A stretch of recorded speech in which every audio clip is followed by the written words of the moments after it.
Les aventures de Sherlock Holmes, le chien des Baskerville, de Sir Arthur Conan Doyle.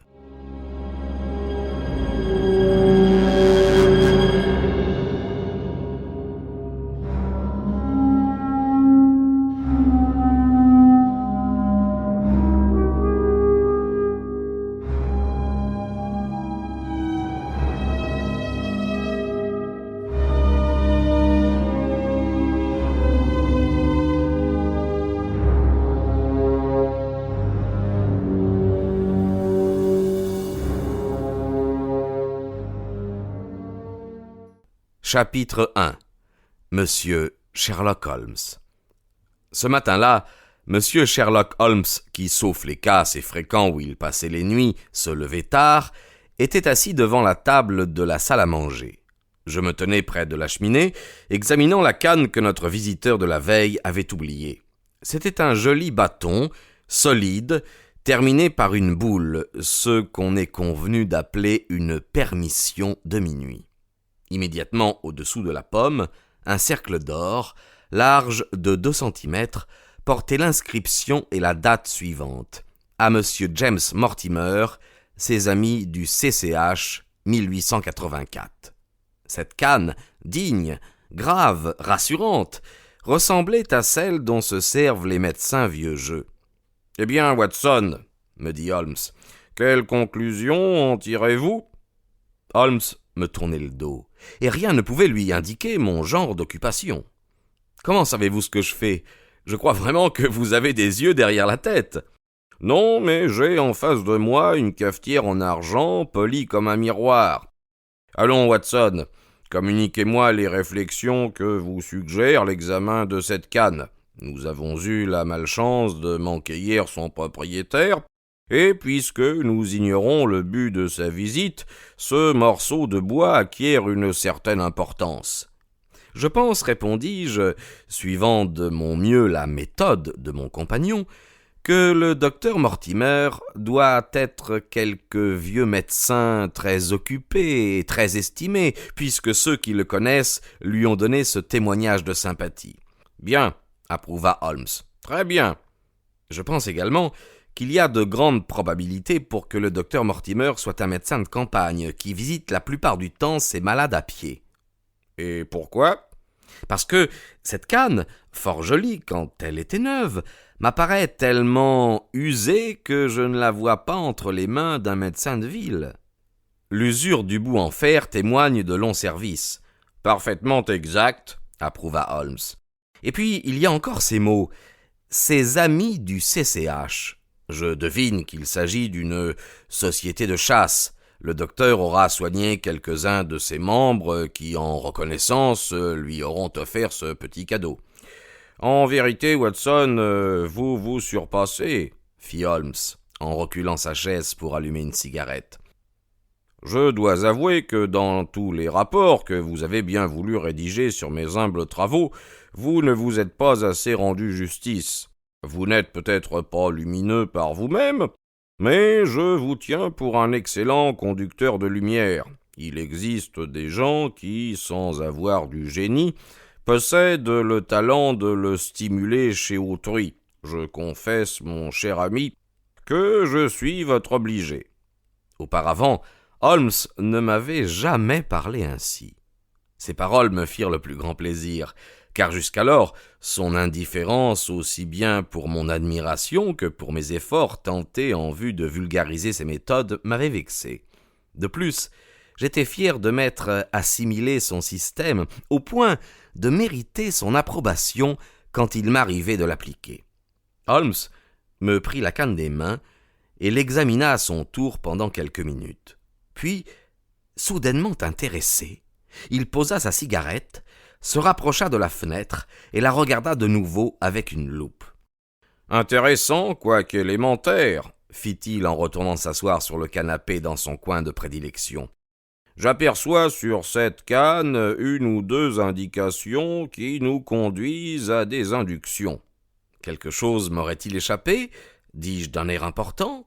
Je ne crois pas avoir négligé de détails essentiels. Je crains, mon cher Watson, que la plupart de vos conclusions ne soient erronées. Quand je prétendais que vous me stimuliez, cela signifiait qu'en relevant vos erreurs, j'étais accidentellement amené à découvrir la vérité. Oh, dans l'espèce, vous ne vous trompez pas complètement. L'homme est certainement un médecin de campagne, et il marche beaucoup. J'avais donc raison, alors. Oui, pour cela. Mais c'est tout?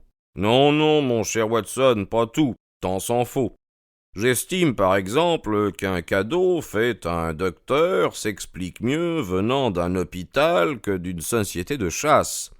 Aussi, lorsque les initiales CC sont placées avant celles désignant cet hôpital, les mots Charing Cross s'imposent tout naturellement.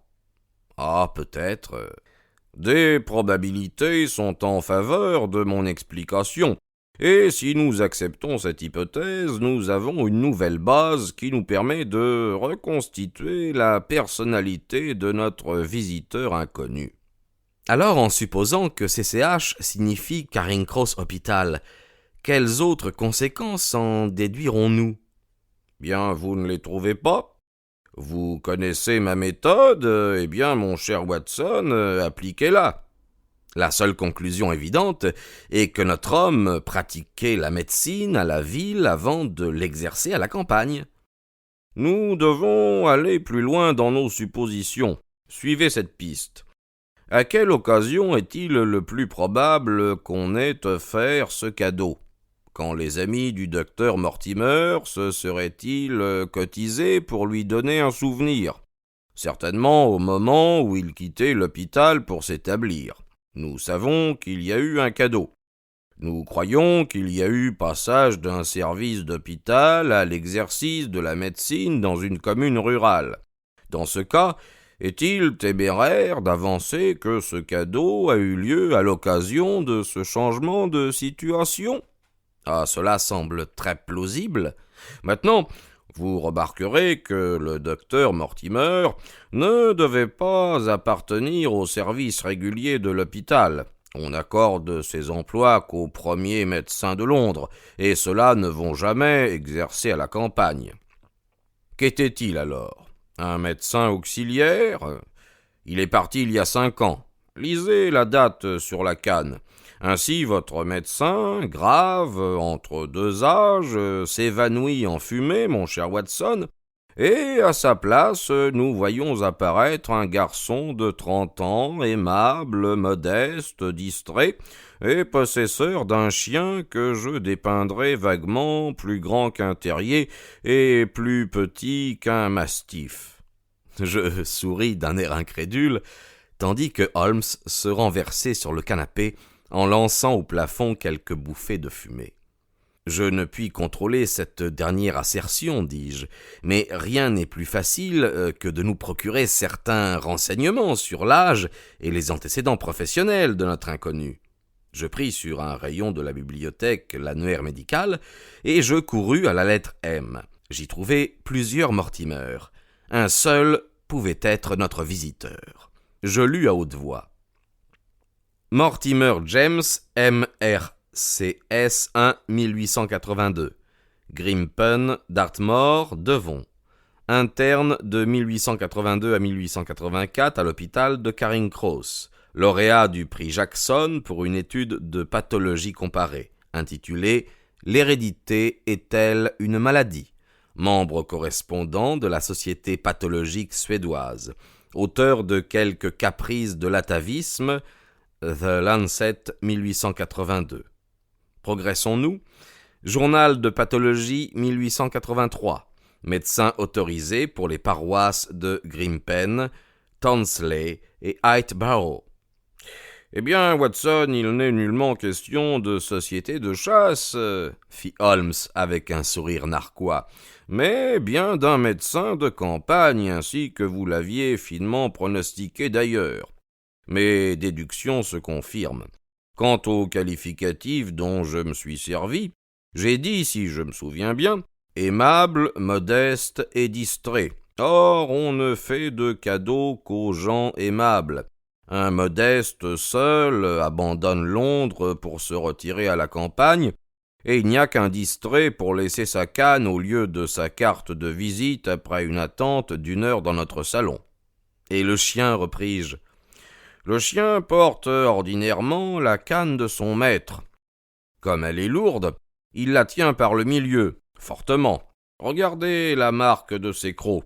Elle vous indiquera que la mâchoire est trop large pour que le chien appartienne à la race des terriers, et trop étroite pour qu'on le range dans celle des mastifs. C'est peut-être... Eh oui, parbleu, c'est un épagneul. Tout en parlant, Holmes s'était levé et arpentait la pièce. Il s'arrêta devant la fenêtre. Sa voix avait un tel accent de conviction que la surprise me fit lever la tête.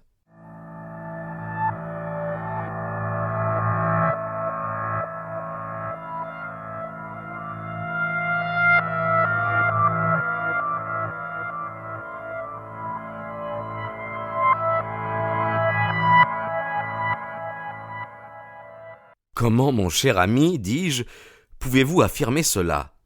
Pour la raison bien simple que j'aperçois le chien à notre porte et que voilà le coup de sonnette de son maître. Non, restez, Watson. Le docteur Mortimer est un de vos confrères. Votre présence me sera peut-être utile. Que vient demander le docteur Mortimer, homme de science, à Sherlock Holmes, le spécialiste en matière criminelle, ça... Entrez. M'attendant à voir le type du médecin de campagne que j'avais dépeint, l'apparition de notre visiteur me causa une vive surprise.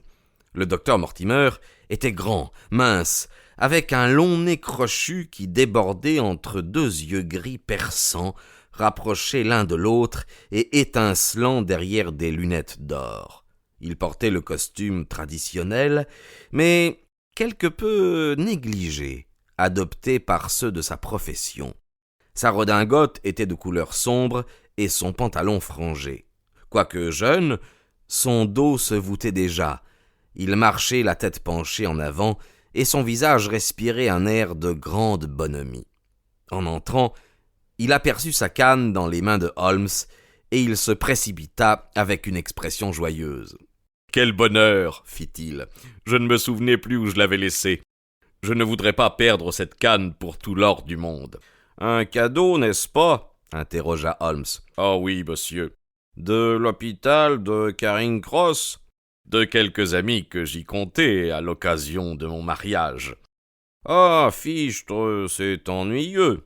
répliqua Holmes en secouant la tête.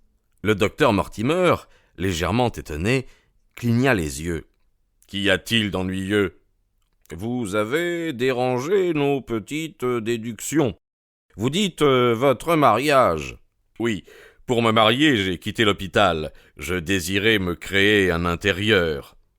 Allons, fit Holmes. Après tout, nous ne nous sommes pas trompés de beaucoup. Et maintenant, docteur Mortimer... Oh non, monsieur Mortimer, tout bonnement. Un humble MRCS. Et évidemment, un homme d'un esprit pratique. Oh, un simple Minus Abens, un ramasseur de coquilles sur le rivage du grand océan inconnu de la science. C'est à monsieur Sherlock Holmes que je parle. Oui, et voici mon ami le docteur Watson. Très heureux de faire votre connaissance, monsieur. J'ai souvent entendu prononcer votre nom avec celui de votre ami. Vous m'intéressez vivement, monsieur Holmes. J'ai rarement vu un crâne aussi dolicocéphalique que le vôtre, ni des bosses supraorbitales aussi développées. Voulez-vous me permettre de promener mon doigt sur votre suture pariétale ? Un moulage de votre crâne, monsieur, en attendant la pièce originale, ferait l'ornement d'un musée d'anthropologie.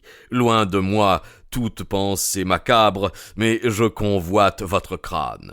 Holmes montra une chaise à cet étrange visiteur. « Vous êtes un enthousiaste de votre profession, comme je le suis de la mienne, » dit-il. « Je devine à votre index que vous fumez la cigarette. Ne vous gênez pas pour en allumer une. » Notre homme sortit de sa poche du papier et du tabac, et roula une cigarette avec une surprenante dextérité. Il avait de longs doigts, aussi agiles et aussi mobiles que les antennes d'un insecte. Holmes demeurait silencieux, mais ses regards, obstinément fixés sur notre singulier compagnon, me prouvaient à quel point celui-ci l'intéressait. Enfin, Holmes parla.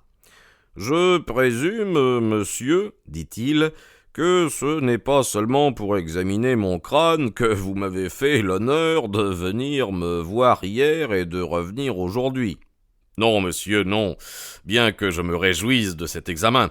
Je suis venu, monsieur Holmes, parce que je reconnais que je ne suis pas un homme pratique, et ensuite parce que les circonstances m'ont placé en face d'un problème aussi grave que mystérieux. Je vous considère comme le second parmi les plus habiles experts de l'Europe. Vraiment? Puis-je vous demander le nom de celui que vous mettez en première ligne ? Fit Holmes avec un peu d'amertume. L'œuvre de M. Bertillon doit fort impressionner l'esprit de tout homme amoureux de précision scientifique. Bien alors, pourquoi ne le consultez-vous pas ? J'ai parlé de précision scientifique, mais en ce qui concerne la science pratique, il n'y a que vous. J'espère, monsieur, que je n'ai pas involontairement... Un peu, interrompit Holmes. Il me semble, docteur, que laissant ceci de côté, vous feriez bien de m'expliquer exactement le problème pour la solution duquel vous réclamez mon assistance. Chapitre 2. La malédiction des Baskerville.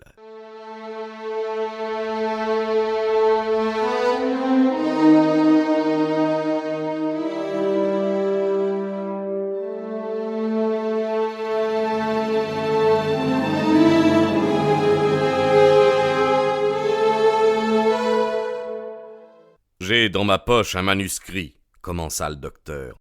Je l'ai aperçu quand vous êtes entré, dit Holmes.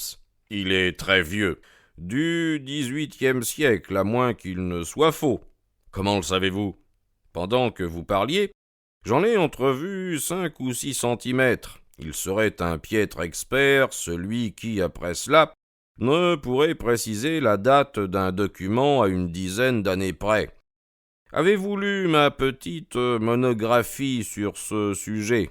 Je place le vôtre en 1730.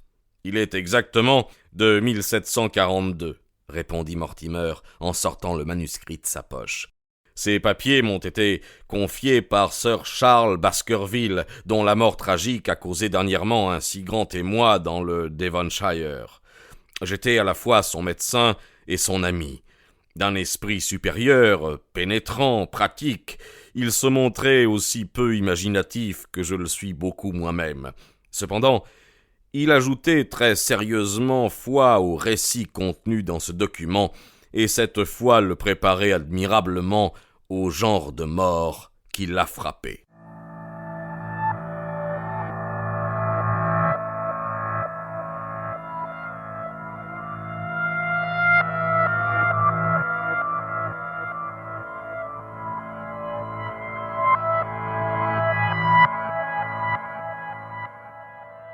Holmes prit le manuscrit et le déplia sur son genou. « Vous remarquerez, Watson, me dit-il, que les S sont indifféremment longs et courts. C'est une des quelques indications qui m'ont permis de préciser la date. » Par-dessus son épaule, je regardais le papier jauni et l'écriture presque effacée. En tête, on avait écrit « Baskerville Hall » et, au-dessous, en gros chiffres mal formés, 1742. « Je vois qu'il s'agit de sortilèges, » fit Holmes. « Oui, c'est la narration d'une légende qui court sur la famille de Baskerville. Je croyais que vous désiriez me consulter sur un fait plus moderne et plus précis. Oh, très moderne, et sur un point précis urgent qu'il faut élucider dans les 24 heures. Mais ce manuscrit est court et intimement lié à l'affaire. Avec votre permission, je vais vous le lire. » Holmes s'enfonça dans son fauteuil, joignit les mains et ferma les yeux dans une attitude résignée. Le docteur Mortimer exposa le document à la lumière et lut d'une voix claire et sonore le curieux récit suivant.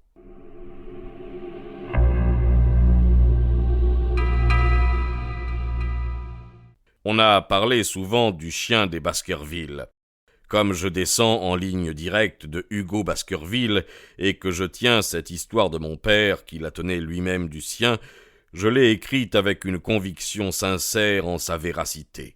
Je voudrais que mes descendants crussent que la même justice qui punit le péché sait aussi le pardonner miséricordieusement et qu'il n'existe pas de si terrible malédiction qui ne puisse racheter le repentir et les prières. Je voudrais que, pour leur salut, mes petits-enfants apprissent non pas à redouter les suites du passé, mais à devenir plus circonspects dans l'avenir et à réprouver les détestables passions qui ont valu à notre famille de si douloureuses épreuves. Au temps de notre grande révolution, le manoir de Baskerville appartenait à Hugo, de ce nom, homme impie et dissolu. Ses voisins lui auraient pardonné ses défauts, car la contrée n'a jamais produit de saint, mais sa cruauté et ses débauches étaient devenues proverbiales dans la province. Il arriva que Hugo s'éprit d'amour, si dans ce cas l'emploi de ce mot ne constitue pas une profanation, pour la fille d'un cultivateur voisin. La demoiselle, réservée et de bonne réputation, l'évitait, effrayée par son mauvais renom. Une veille de Saint-Michel, Hugo, de concert avec 5 ou 6 de ses compagnons de plaisir, se rendit à la ferme et enleva la jeune fille en l'absence de son père et de ses frères. Ils la conduisirent au château et l'enfermèrent dans un donjon.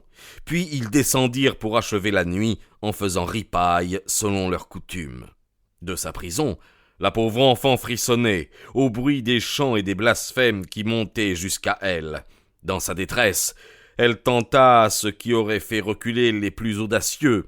À l'aide du lierre qui garnissait le mur, elle se laissa glisser le long de la gouttière et s'enfuit par la lande vers la maison de son père, distante d'environ 3 lieues.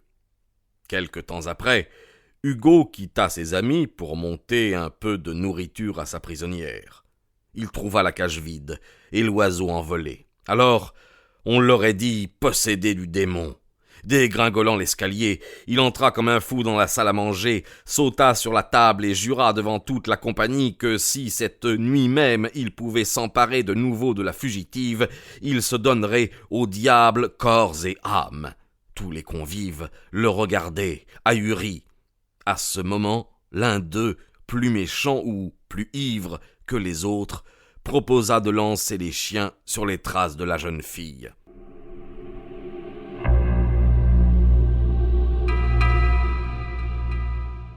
Hugo sortit du château, ordonna au valet d'écurie de seller sa jument, au piqueur de lâcher la meute, et après avoir jeté au chien un mouchoir de la prisonnière, il les mit sur le pied. L'homme, en jurant, les bêtes, en hurlant, dévalèrent vers la plaine sous la clarté morne de la lune. Tout ceci s'était accompli si rapidement que tout d'abord les convives ne comprirent pas, mais bientôt la lumière se fit dans leur esprit. Ce fut alors un vacarme infernal. Les uns demandaient leur pistolet, les autres leur cheval, ceux-ci de nouvelles bouteilles de vin. Enfin, le calme rétabli, la poursuite commença. Les chevaux couraient ventre à terre sur la route que la jeune fille avait dû prendre pour entrer directement chez elle. Les amis de Hugo galopaient depuis 2 kilomètres quand ils rencontrèrent un berger qui faisait paître son troupeau sur la lande. En passant, ils lui crièrent s'il avait vu la bête de chasse.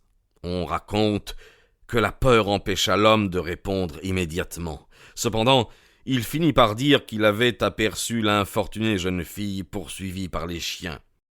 « J'ai vu plus que cela », ajouta-t-il. « J'ai vu galoper en silence sur les talons du sire de Baskerville un grand chien noir que je prie le ciel de ne jamais découpler sur moi. » Les ivrognes envoyèrent le berger à tous les diables et continuèrent leur course. Mais le sang se figea bientôt dans leurs veines. Le galop d'un cheval résonna sur la lande, et la jument de Hugo, toute blanche d'écume, passa près d'eux, les rênes flottantes et la selle vide. Dominés par la peur, les cavaliers se serrèrent les uns contre les autres, mais ils ne cessèrent pas la poursuite, quoique chacun, s'il eût été seul, eût volontiers tourné bride. Ils arrivèrent enfin sur les chiens. La meute était réputée pour sa vaillance et ses bonnes qualités de race.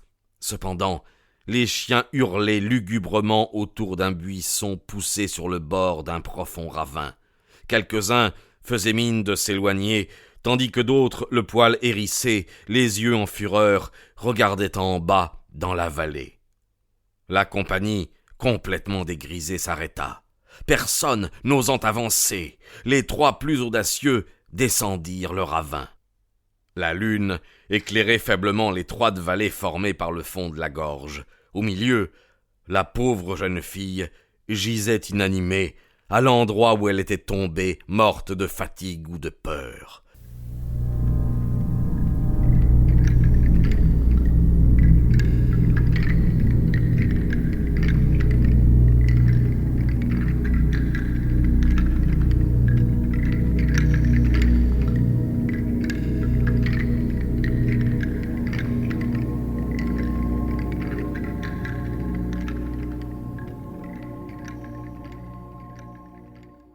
Ce ne fut ni son cadavre, ni celui de Hugo, étendu sans mouvement à quelques pas de là, qui effraya le plus les trois sacripants. Ce fut une horrible bête, noire, de grande taille, ressemblant à un chien, mais à un chien ayant des proportions jusqu'alors inconnues. La bête tenait ses crocs enfoncés dans la gorge de Hugo. Au moment où les trois hommes s'approchaient, elle arracha un lambeau de chair du cou de Baskerville et tourna vers eux ses prunelles de feu et sa gueule rouge de sang. Le trio, secoué par la peur, s'enfuit en criant.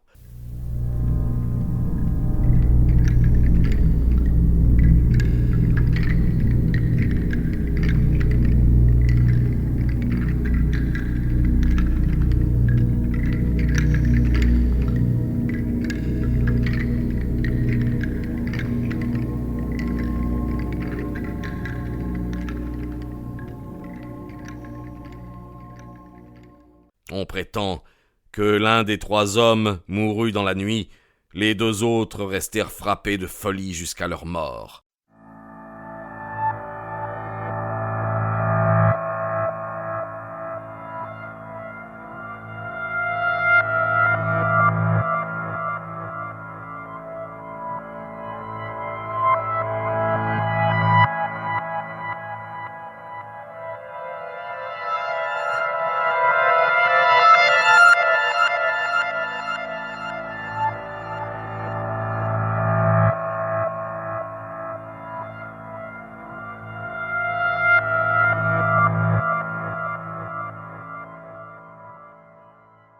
C'est ainsi, mes enfants, que l'on raconte la première apparition du chien qui, depuis cette époque, a, dit-on, si cruellement éprouvé notre famille.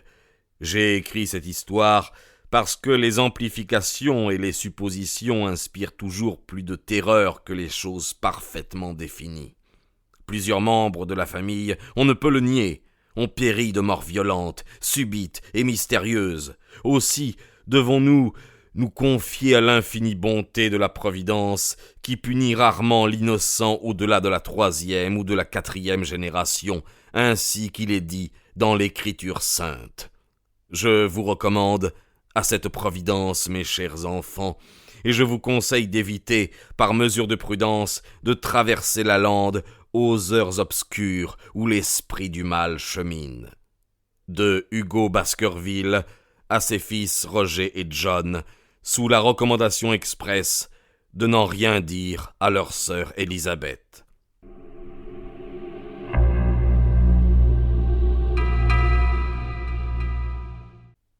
Lorsque le docteur Mortimer eut achevé sa lecture, il remonta ses lunettes sur son front et regarda Sherlock Holmes. Ce dernier bâilla, jeta le bout de sa cigarette dans le feu et demanda laconiquement. « Eh bien, Vous ne trouvez pas ce récit intéressant ? Si, pour un amateur de contes de fées. Mortimer sortit de sa poche un journal soigneusement plié.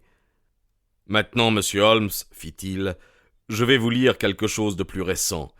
C'est un numéro de la Devon County Chronicle, publié le 14 mai de cette année, et contenant les détails de la mort de Sir Charles Baskerville, survenu quelques jours avant cette date.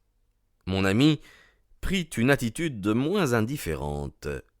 Le docteur ajusta ses lunettes et commença. La mort récente de Sir Charles Baskerville, désigné comme le candidat probable du Parti libéral aux prochaines élections du Mid-Devon, a attristé tout le comté. Quoique Sir Charles n'ait résidé à Baskerville Hall que peu de temps, l'amabilité de ses manières et sa grande générosité lui avaient gagné l'affection et le respect de tous ceux qui le connaissaient. En ces temps de nouveaux riches, il est réconfortant de voir des rejetons d'anciennes familles ayant traversé de mauvais jours reconstituer leur fortune et restaurer l'antique grandeur de leur maison. On sait que Sir Charles avait gagné beaucoup d'argent dans l'Afrique du Sud, plus sage que ceux qui poursuivent leurs spéculations jusqu'à ce que la chance tourne contre eux. Il avait réalisé ses bénéfices et était revenu en Angleterre.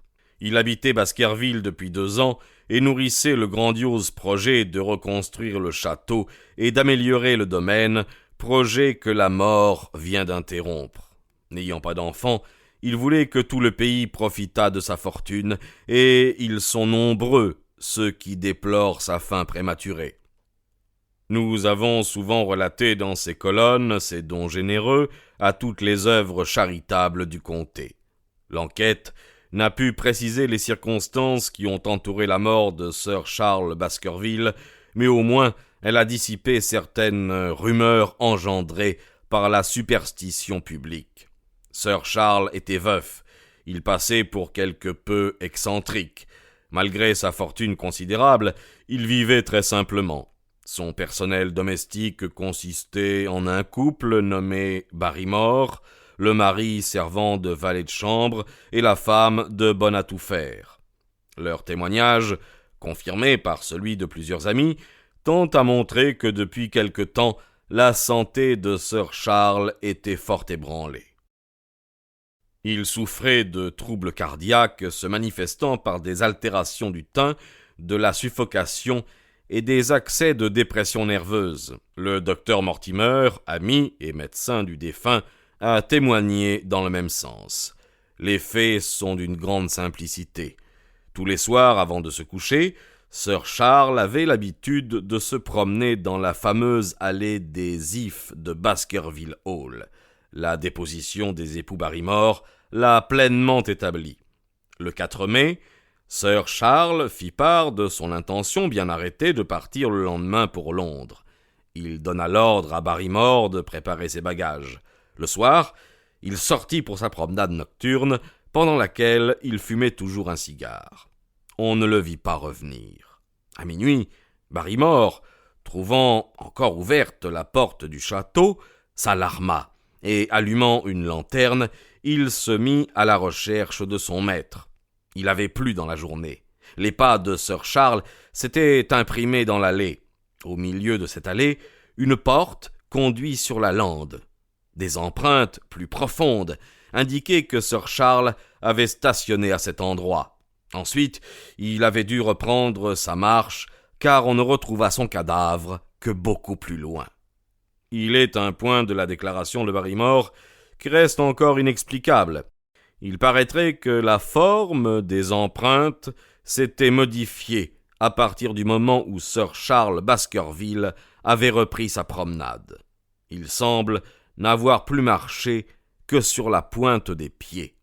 Un certain Murphy, un bohémien, se trouvait à cette heure tout près de là, sur la lande, mais d'après son propre aveu, il était complètement ivre.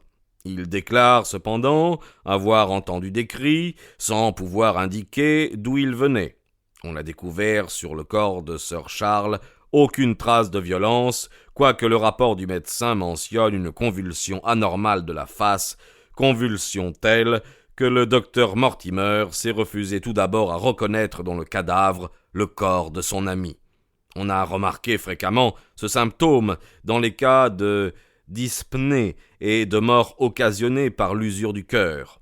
L'autopsie a corroboré ce diagnostic et le jury du coroner a rendu un verdict conforme aux conclusions du rapport médical. Nous applaudissons à ce résultat. Il est en effet de la plus haute importance que l'héritier de Sir Charles s'établisse au château et continue l'œuvre de son prédécesseur si tristement interrompue. Si la décision prosaïque du coroner n'avait pas définitivement détruit les histoires romanesques murmurées dans le public à propos de cette mort, on aurait pu louer Baskerville Hall. L'héritier du défunt, s'il vit encore, est M. Henry Baskerville, fils du plus jeune frère de Sir Charles.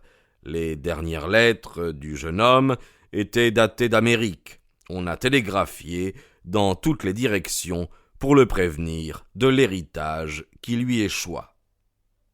Le docteur Mortimer replia son journal et le replaça dans sa poche. « Tels sont les faits de notoriété publique, monsieur Holmes, dit-il. »« Je vous remercie, dit Sherlock, d'avoir appelé mon attention sur ce cas, certainement intéressant par quelques points. Ainsi donc, cet article résume tout ce que le public connaît. »« Absolument, oui.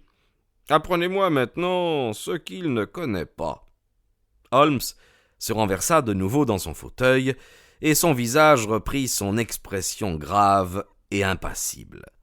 « En obtempérant à votre désir, » fit le docteur Mortimer, qui commençait déjà à donner les signes d'une violente émotion, « je vais vous raconter ce que je n'ai confié à personne. Je me suis tu devant le coroner, parce qu'un homme de science y regarde à deux fois avant d'endosser une superstition populaire. Moi aussi, je crois qu'il serait impossible de louer Baskerville Hall si quelque chose venait en augmenter l'horrible réputation. Pour ces deux faits, j'en ai dit moins que je n'en savais. Il ne pouvait en résulter pratiquement rien de bon. Mais avec vous, je n'ai plus les mêmes motifs de garder le silence. » Et Mortimer nous fit le récit suivant. La lande est presque inhabitée, et ceux qui vivent dans le voisinage les uns des autres sont étroitement liés ensemble. Voilà la raison de mon intimité avec Sir Charles Baskerville. À l'exception de M. Frankland, de l'After Hall, et de M. Stapleton, le naturaliste, il n'y a pas à plusieurs miles à la ronde de gens bien élevés. Sir Charles se plaisait dans la retraite, mais sa maladie opéra entre nous un rapprochement qu'un commun amour de la science cimenta rapidement. Il avait apporté du sud de l'Afrique un grand nombre d'observations scientifiques, et nous avons passé ensemble plus d'une bonne soirée à discuter l'anatomie comparée du Bushman et du Hottentot. Pendant les derniers mois de sa vie, je constatais la surexcitation progressive de son système nerveux. La légende que je viens de vous lire l'obsédait à tel point que rien au monde n'aurait pu l'amener à franchir la nuit la grille du château. Quelque incroyable que cela vous apparaisse, il était sincèrement convaincu qu'une terrible fatalité pesait sur sa famille, et malheureusement, les archives de sa maison étaient peu encourageantes. La pensée d'une présence occulte, incessante, le hantait. Bien souvent, il me demanda si au cours de mes sorties nocturnes, je n'avais jamais aperçu d'êtres fantastiques, ni entendu d'aboiements de chiens. Il renouvela maintes fois cette dernière question, et toujours d'une voix vibrante d'émotion. Je me souviens parfaitement d'un incident qui a précédé sa mort de quelques semaines. Un soir, j'arrivai au château en voiture. Par hasard, Sir Charles se trouvait sur sa porte. J'étais descendu de mon tilbury et je lui faisais face. Tout à coup, ses regards passèrent par-dessus mon épaule et j'y lus aussitôt une expression de terreur. Je me retournai juste à temps pour distinguer confusément, au détour de la route, quelque chose que je pris pour un énorme veau noir. Cette apparition émut tellement Sir Charles qu'il courut à l'endroit où il avait vu l'animal et qu'il le chercha partout des yeux. Mais La bête avait disparu. Cet incident produisit une déplorable impression sur son esprit. Je passai toute la soirée avec lui, et ce fut pour expliquer l'émotion ressentie qu'il confia à ma garde l'écrit que je vous ai lu. Ce petit épisode n'a d'importance que par la tragédie qui a suivi. Sur le moment, je n'y en attachai aucune et je jugeai puérile l'exaltation de mon ami. Enfin, sur mes instances, Sir Charles se décida à partir pour Londres. Le cœur était atteint, et la constante angoisse qui le poignait, quelque chimérique qu'en fût la cause, avait une répercussion sur sa santé. Je pensais que les distractions de la ville le remettraient promptement. Monsieur Stapleton, consulté, opina dans le même sens. Au dernier instant, la terrible catastrophe se produisit. La nuit du décès de Sir Charles Baskerville, Barrymore, le valet de chambre qui avait fait la lugubre découverte, m'envoya chercher par un homme d'écurie. Je n'étais pas encore couché, et 1 heure plus tard, j'arrivais au château. Je contrôlai tous les faits mentionnés dans l'enquête. Je suivis la trace des pas dans l'allée des Ifs, et je vis à la grille l'endroit où le défunt s'était arrêté. À partir de cet endroit, je remarquai la nouvelle forme des empreintes. Sur le sable fin, il n'y avait d'autres pas que ceux de Barrymore. Puis, j'examinai attentivement le cadavre auquel on n'avait pas encore touché. Sir Charles était étendu, la face contre terre, les bras en croix, les doigts crispés dans le sol, et les traits tellement convulsés sous l'empire d'une violente émotion que j'aurais à peine osé certifier son identité. Le corps ne portait aucune blessure, mais la déposition de Barrymore était incomplète. Il a dit qu'auprès du cadavre, il n'existait nulle trace de pas. Il n'en avait pas vu. Elles ne m'ont pas échappé à moi, nettes et fraîches, à quelque distance du lieu de la scène. Des empreintes de pas ? Oui, des empreintes de pas. D'homme ou de femme ? Mortimer nous considéra une seconde.